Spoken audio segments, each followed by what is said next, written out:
সাধন কি মোরাসন নেবে হট্টগোলের কাঁধে, সাধন কি মোরাসন নেবে হট্টগোলের কাঁধে। খাঁটি জিনিস হয় না মাটি, খাঁটি জিনিস হয় রে মাটি, নেশার পরমাধি। সাধন কি মোরাসন নেবে হট্টগোলের কাঁধে, সাধন কি মোরাসন নেবে হট্টগোলের কাঁধে। কথায় তো হয় না দেনা, কথায় তো শোধ হয় না দেনা, গায়ে জুড়ে জুড় মেলে না, কথায় তো শোধ হয় না দেনা, গায়ে জোরে জোর মেলে না। গোলে মালে ফল কি ফলে, গোলে মালে ফল কি ফলে, জোড়া তারা চাঁদে, জোড়া তারা চাঁদে। সাধন কি মোরাসন নেবে হট্টগোলের কাঁধে, সাধন কি মোর আসন নেবে হট্টগোলের কাঁধে। কে বলে তোর বিধাতারে তারা দিয়ে ভোলায়, স্মৃতি করে ধমকি মেলে জাদু করে ঝোলায়। কে বলে তো বিধাতারে তারা দিয়ে ভোলায়, সৃষ্টি করে দোল মেলে কি জাদু করে ঝোলায়। মস্ত বড় লোভে শেষে মস্ত ফাঁকি জোটে এসে, মস্ত বড় লোভে শেষে মস্ত ফাঁকি জোটে এসে, ব্যস্ত আশা জড়িয়ে পড়ে সর্বনাশার ফাঁদে, ব্যস্ত আশা জড়িয়ে পড়ে সর্বনাশার ফাঁদে। সাধন কি মোরাসন নেবে হট্টগোলের কাঁধে, সাধন কি মোরাসন নেবে হট্টগোলের কাঁধে, সাধন কি মোরাসন নেবে হট্টগোলের কাঁধে।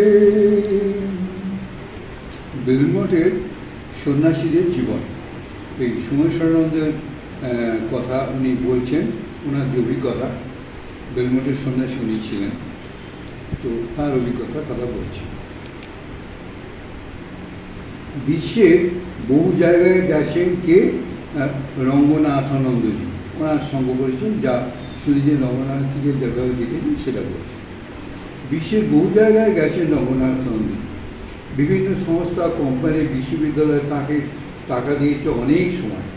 তিনি সেই টাকা পাঠিয়ে দিলেন মিশনের বিভিন্ন আশ্রমে, যারা আদিবাসীদের জন্য বিভিন্ন কর্মসূচি চালাতেন। আদিবাসীদের প্রতি মহারাজের ছিল অসীম ভালোবাসা।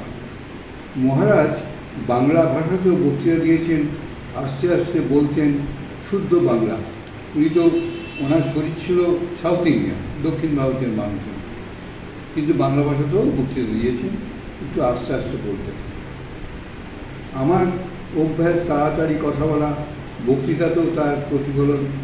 জিজ্ঞাসা করেছিলাম, বক্তৃতায় কি ধীরে ধীরে বলবো মহারাজ? উত্তর দিয়েছিলেন, ধীরে ধীরে বা তাড়াতাড়ি এটা কোনো ব্যাপার নয়, শ্রোতাদের বোধগম্য হওয়া চাই। নিজের স্টাইল বদলিও না, কোনো বড় বক্তাকে অনুকরণও করো না, স্বকীয় বৈশিষ্ট্য ফুটিয়ে তোলো, মৌলিক হওয়ার চেষ্টা করো। রঙ্গনাথানন্দজি মহারাজ ছিলেন একজন জিনিয়াস, ক্লাস 8 পর্যন্ত পড়েছেন। শুনুন কথা, রঙ্গনাথানন্দজি স্কুলের পড়া হচ্ছে ক্লাস 8। রবীন্দ্রনাথের চেয়েও, রবীন্দ্রনাথ তো 0 বোধ হয়, জানি না ঠিক, আর রঙ্গনাথানন্দজি হচ্ছে জাগতিক পড়াশোনায় ক্লাস 8।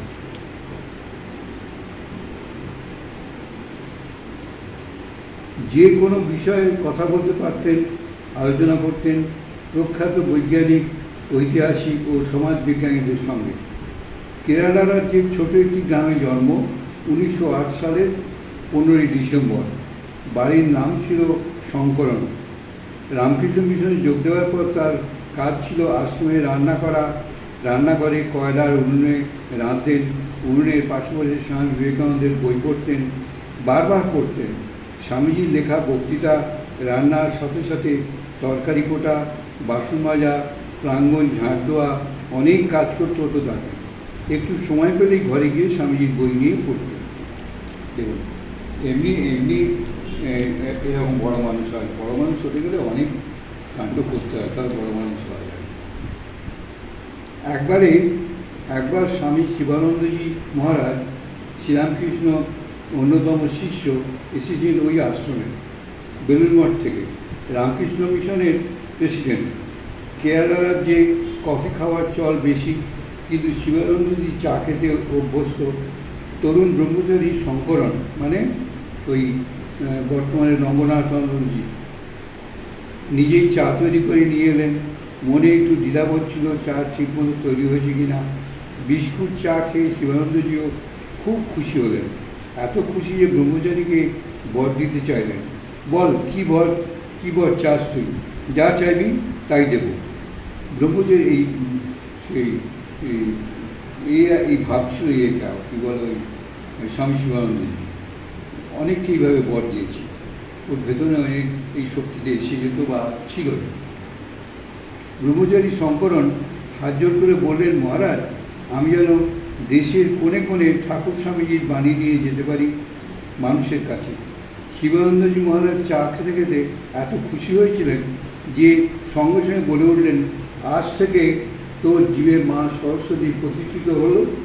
শুধু দেশে নয়, বিদেশেরও কোণে কোণে তুই ঠাকুর স্বামীজির বাণী প্রচার করবি। দেখুন, ওরে বাপ তো বাপ, ভাবলে গায়ে কাঁটা দিয়ে ওঠে।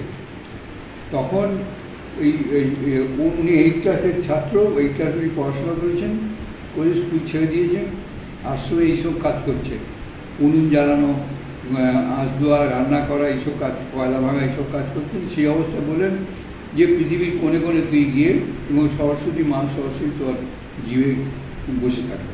স্বামীজি একবার এই কথা বলেছিলেন বক্তৃতাতে গিয়ে, যে গুরু কৃপায় মা সরস্বতী আমার জীবে বসে আছে।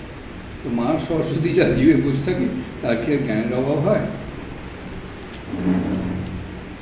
25 বছর বয়সে স্বামী শিবানন্দজির কাছে সন্ন্যাস পেয়ে শঙ্করনের নাম হলো স্বামী রঙ্গনাথানন্দ। সেদিন ছিল স্বামী বিবেকানন্দের জন্মতিথি।